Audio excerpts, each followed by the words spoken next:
بسم اللہ الرحمن الرحیم وبہ استعین۔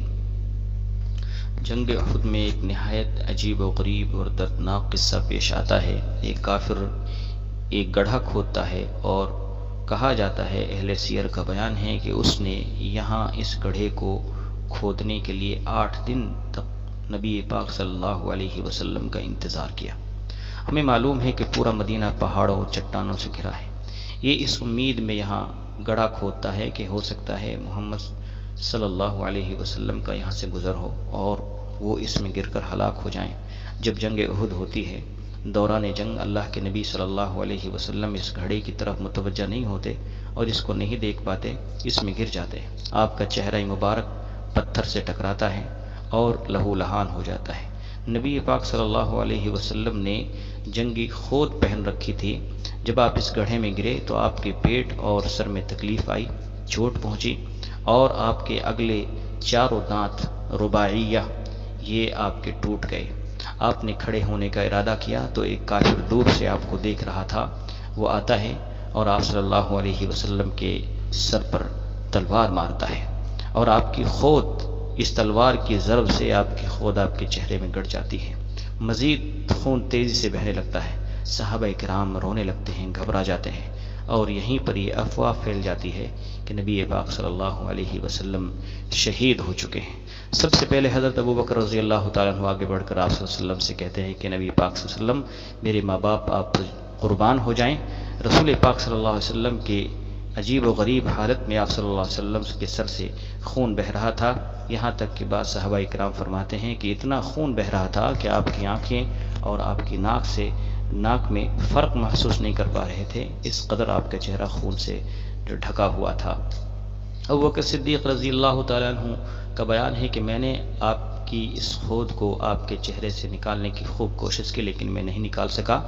آپ کے بعد ابو عبیدہ ابن الجراح رضی اللہ تعالیٰ عنہ آگے بڑھتے ہیں۔ ابوبکر رضی اللہ تعالیٰ عنہ کو اللہ کا واسطہ دے کر گزارش کرتے ہیں ان سے کہ آپ رہنے دیجئے اور مجھ کو اس خود کو آپ کے چہرے انور سے نکالنے کی کوشش کرنے دیجئے۔ آپ کوشش کرتے ہیں لیکن آپ نہیں نکال پاتے۔ آپ صلی اللہ علیہ وسلم کو لٹا دیتے ہیں اور لٹانے کے بعد اپنے دانتوں سے اس خود کو پکڑ کر کھینچنے کی کوشش کرتے ہیں۔ آپ بار بار کوشش کرتے ہیں، بار بار دانت کے بعض ٹکڑے ٹوٹ جاتے ہیں اور آپ اس کو تھوک دیتے ہیں۔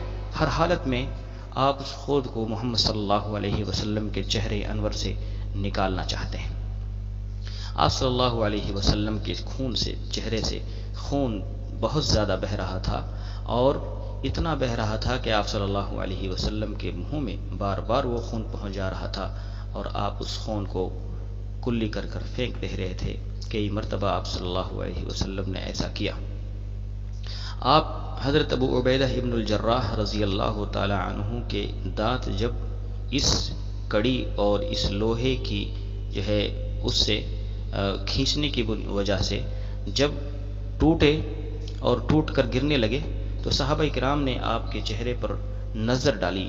جو وہاں پر موجود صحابہ کرام تھے ان کا بیان ہے کہ ان دانتوں کے ٹوٹنے کے بعد ایسا لگا کہ آپ سابقہ حسن سے زیادہ آپ حسین ہو گئے ہیں۔ سابقہ جو اللہ رب العزت نے آپ کو حسن عطا کیا تھا، ابو عبیدہ ابن الجراح رضی اللہ تعالیٰ عنہ کو مزید حسن عطا ہو گیا ہے۔ اس طریقے سے آپ کے چہرے کو اللہ رب العزت نے منور فرما دیا تکریم کے لیے۔ یہ حالت تھی۔ اللہ کے نبی صلی اللہ علیہ وسلم کے چہرے انور سے حضرت ابو عبیدہ رضی اللہ تعالیٰ عنہ ان کڑیوں کو نکالنے میں کامیاب ہو جاتے ہیں اور خون مزید بہنے لگتا ہے۔ اللہ کے نبی صلی اللہ علیہ وسلم کا چہرہ لہو لہان ہے۔ آپ کھڑے ہوتے ہیں اور پھر آسمان کی طرف اپنے ہاتھوں کو بلند کرتے ہیں۔ حضرت ابوبکر رضی اللہ تعالیٰ عنہ کا بیان ہے کہ میں دل میں مجھ کو ایک خوف لاحق ہونے لگا، مجھ کو ایک خدشہ لاحق ہونے لگا کہ کہیں اس صورت میں، اس حالت میں، جس حالت میں اللہ کے نبی کو زخمی کیا گیا اور اللہ کے نبی صلی اللہ علیہ وسلم کو لہو لہان کر دیا گیا، نبی پاک کو تکلیف پہنچائی گئی، آپ کو مارا گیا، آپ کو جان سے مارنے کی کوشش کی گئی، اس موقع پر کہیں ایسا نہیں ہو کہ نبی پاک صلی اللہ علیہ وسلم غصے میں آ کر بد دعا تو نہیں کر دیں۔ حضرت ابوبکر صدیق رضی اللہ تعالیٰ عنہ کو ایک خوف لاحق ہوا، لیکن ہمارے نبی صلی اللہ علیہ وسلم کی محبت دیکھیے، آپ صلی اللہ علیہ وسلم کی رحمت دیکھیے، آپ کی شفقت دیکھیے، آپ صلی اللہ علیہ وسلم کتنے رحیم تھے، کتنے مہربان تھے، اور اپنی امت کے تئیں کتنے رحم دل اور کتنے نرم دل تھے، اور اس کی ہدایت کے کتنے فکر مند تھے۔ اس وقت بھی اللہ کے نبی نے آسمان کی طرف ہاتھ اٹھائے اور اللہ تبارک و تعالیٰ سے اپنی امت کی ہدایت کی دعا فرمایا اللہم اہدی قومی فإنہم لا یعلمون۔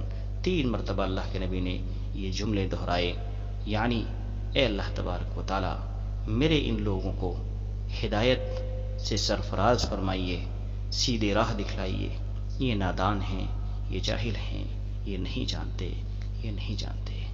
یہ ہے وہ نبی جس نبی صلی اللہ علیہ وسلم کی تعلیمات کو بھول جایا کرتا ہے مسلمان، جس کی تعلیمات کو بھول جاتے ہیں ہم لوگ، جن کی تعلیمات کو ترک کر دیتے ہیں ہم لوگ، جن کی تعلیمات کے ہوتے ہوئے ہم غیروں کی سنتوں کو اپناتے ہیں، اور اسی طریقے سے آپ صلی اللہ علیہ وسلم کے حقوق کو بھول جاتے ہیں۔ آپ صلی اللہ علیہ وسلم کی اس محبت کا علی الاقل ہمیں یہ حق تو بنتا ہے کہ ہم دنیا میں آپ کی سنتوں پر عمل کریں، اور آپ صلی اللہ علیہ وسلم سے سچی محبت کریں، آپ کی اطاعت کریں، اور آپ پر درود و سلام کی بارشیں کریں۔ اللہم صلی وسلم علیہ وعلی آلہ وصحبہ وسلم، والسلام علیکم ورحمۃ اللہ وبرکاتہ۔